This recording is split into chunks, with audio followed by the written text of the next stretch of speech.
کچھ سوالات پوچھے گئے ہیں۔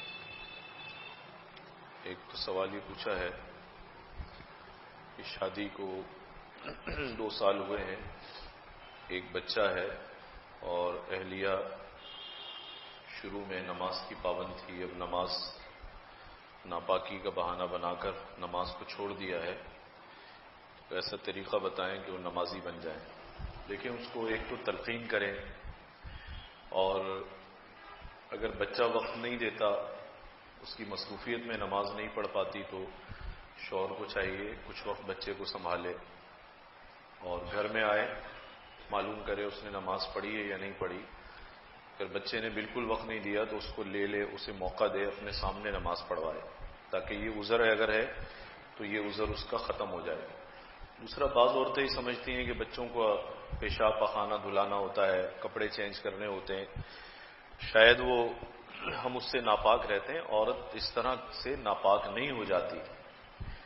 اگر یہ غلط فہمی ہے تو اس کو بتانا چاہیے بھئی آپ نے اگر دھلایا ہے تو ہاتھ اپنے دھو لیں اور وضو کریں، کپڑے پاک ہیں، جسم پاک ہے، وضو کریں، نماز پڑھیں۔ یہ اندیشہ ہے کہ جو کپڑے پہنے ہوتے ہیں ان پر چھینٹے آتے ہیں، نماز کے لیے ایک مستقل لباس بنا لیں، نماز کے وقت لباس پہن لیا، نماز پڑھ لی۔ ورنہ ویسے صرف بچے کو دھلانے میں یا پاک صاف کرنے میں جسم ناپاک نہیں ہوتا، کپڑے ناپاک نہیں ہوتے۔ یہ سمجھنا کہ اس سے جسم بھی ناپاک ہو گیا، کپڑے بھی ناپاک ہو گئے، اب ہم تو ناپاک ہیں لہذا ہم نماز کیسے پڑھ سکتے ہیں، یہ سمجھنا ہی غلط ہے۔ تو ان کی یہ غلط فہمی دور کریں۔ اگر وہ ساری باتوں کے باوجود نماز نہیں پڑھتی تو شوہر کو ناراضگی کا حق ہے، ناراضگی کا حق ہے۔ شریعت نے اس کے مراتب بیان کیے ہیں۔ اگر بالکل ہی اس کی بات قبول کرنے سے انکاری ہے تو بستر الگ کر سکتا ہے، اپنی ناراضگی کا اظہار کر سکتا ہے، البتہ مارنا پیٹنا نہیں چاہیے، اس سے منع کیا گیا ہے۔ بہت زیادہ تشدد یا ہر وقت مارنا یا گالی دینا یہ بھی مرد کی وہ شان کے خلاف ہے۔ بستر الگ کر لے، ناراضگی کا اظہار کرے، اور وہ پوچھے کیا ناراضگی ہے تو اسے بتائے کہ جب نماز کا خیال نہیں ہے تو پھر کیا اس گھر کے اندر راحت اور خوشی ہو سکتی ہے۔ تو یہ جو غلط تصورات ہیں، یہ غلط تصورات پہلے دور کر دے۔ وقت نہیں دیتا بچہ تو شوہر تھوڑی دیر سنبھالے۔ یہ مسئلہ اگر اسے معلوم نہیں ہے کہ بچے کو دھلانے میں، پاک صاف کرنے میں اگر یہ خیال ہے کہ میں ہی ناپاک رہتی ہوں تو اسے بتانا چاہیے ایسا کچھ بھی نہیں ہے۔ شریعت مطہرہ نے ہر حالت کے لیے رعایت بھی دی ہے، حکم بھی بتلایا ہے، اور اگر ساری باتوں کے باوجود پھر بھی نماز کی طرف نہیں آتی تو شوہر کو حق ہے اپنی ناراضگی کا اظہار کرنے کا، اسے کہنے کا، فرمائش کرنے کا وہ پورا حق رکھتا ہے۔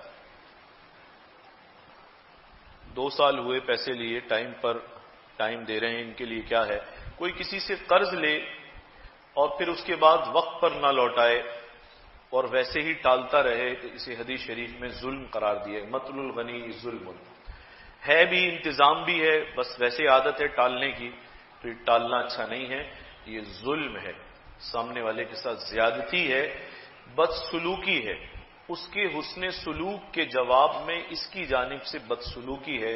اس نے تو بیچارے نے وقت پر تمہاری ضرورت پوری کر دی، اب وہ ضرورت پوری کرنے کے بعد تمہارے ہاتھوں میں مجبور ہو گیا، اب اسے ضرورت ہے، وہ مانگتا ہے تو یہ دیتا نہیں ہے۔ یہ بڑی زیادتی اور ظلم کی بات ہے، انتہائی نامناسب بات ہے۔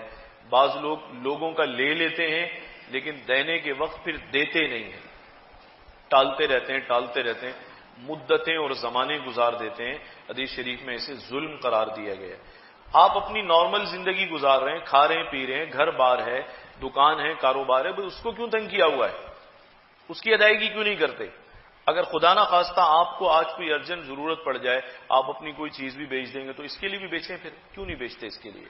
اس کی تکلیف کا ختم کرنا اس مقروض پر واجب ہے کہ اللہ نے حیثیت دے دی ہے، اب ادا کرے، خود تھوڑی سی تکلیف برداشت کر لے۔ یہ سوچنا کہ میرا سیٹ اپ جیسا چل رہا ہے یہ تو ہلے بھی نہیں، سامنے والے کی جڑیں ہل جائیں خیر ہے، یہ زیادتی ہے، ظلم ہے۔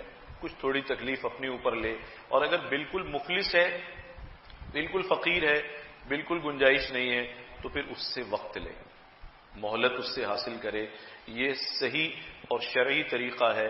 صرف اسے ٹہلاتے رہنا اور ٹالتے رہنا یہ اس کے ساتھ بڑی زیادتی کی بات ہے۔ یعنی محسن کے احسان فراموشی کے زمرے میں یہ آتا ہے، بیچارے نے احسان کیا۔ قرآن مجید تو یہ کہتا ہے حل جزاء الاحسان الا الاحسان، پریشانی کے وقت میں تمہیں قرض دیا، تمہاری مالی معاونت کی، اور جب اسے ضرورت ہے تو اسے آپ چکر لگوا رہے ہیں، دھکے لگوا رہے ہیں، یہ انتہائی نامناسب بات ہے۔ حیثیت اور گنجائش ہوتے ہوئے بھی اگر کوئی ایسا کرتا ہے تو شریعت مطہرہ کی نگاہ میں ازرو حدیث یہ ظلم اور زیادتی کے زمرے میں آتا ہے۔